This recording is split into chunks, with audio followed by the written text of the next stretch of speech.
welcome back to the Strategy Room. It's so good to have you again. I know I'm not even gonna ask if your day went well. I know your day went well because you are troopers. You are part of this Strategy Room family, so I know that you got through your day, whether good or bad, or what people perceive as bad, you perceived as a challenge, right? So you had a good day. Well, I had a good day too, so that makes all of us, right? Now, the last video I did ran a little long, so Mr. Producer, made sure to tell me before we start to stay on time and stay on point. So if my eyes shift a bit, I'm trying to make sure that I'm on time, okay? I stay on time. Anyway, I want to share something with you, and this is especially for new leaders.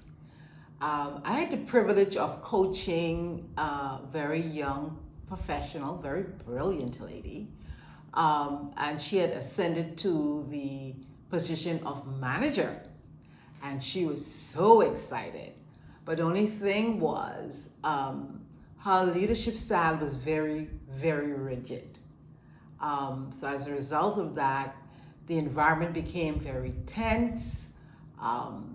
People became unhappy, and the fact that she made these comments that I didn't come here to make friends, I'm here to make sure the job gets done. Heard that before?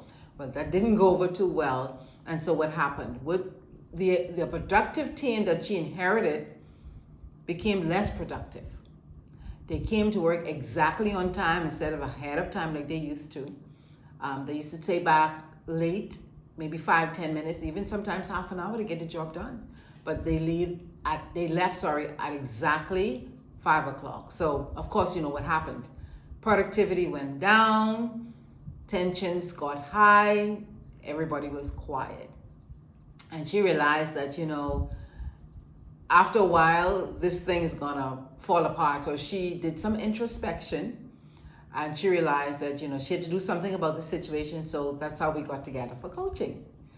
The first thing I told her, of course, I know you guys would have heard me use the analogy of the concrete. If you look at the sidewalk, there are lines on the sidewalk, maybe every 3 to 4 feet, and they're there for a reason.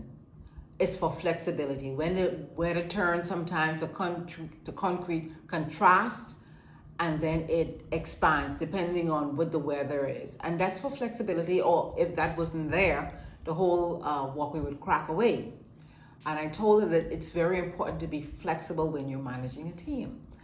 But the damage was so great, as far as she's concerned, that she thought that it could not be fixed, and she was wondering whether or not she should abandon the position and go elsewhere, etc. I told her no. I gave her one simple move that made a great impact. What did I tell her? This is what I told her.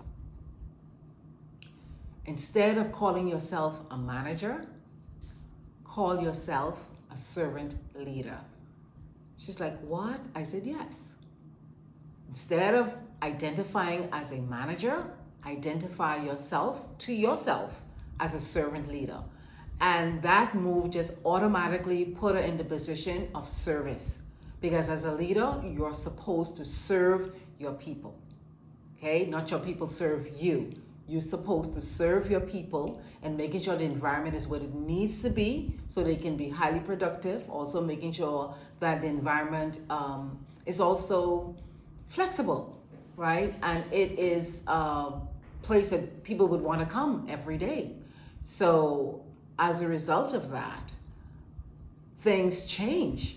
Okay, it was awkward at first because persons did not believe her, but then eventually they warmed up to her, and of course, the rest is history. But in terms of making that statement, we're only here to do the job, we're not here to make friends, that is not a wise thing to tell your team. That's not a wise statement to make at all. Because in the workplace, yes, of course, you did not come to make friends. Let me just put that in there. But in the workplace, it's very, very important for you to develop great, productive working relationships. If you don't do that, your whole team, your whole operation is going to fall apart, and you don't want that. So be sure that you engage your staff, make sure that they're properly trained, make sure that you develop some kind of relationship. Even sometimes you may have to go a little beyond the work environment, because as a leader, you're looking at the person holistically, or as much as they would allow, but be flexible and provide for your team what they need so that they can be productive for you. Okay? So I am out of time, but until next time, I hope that helped. Until next time, don't forget to subscribe, comment, like, and all that good stuff. Until next time again, see you later. Bye-bye.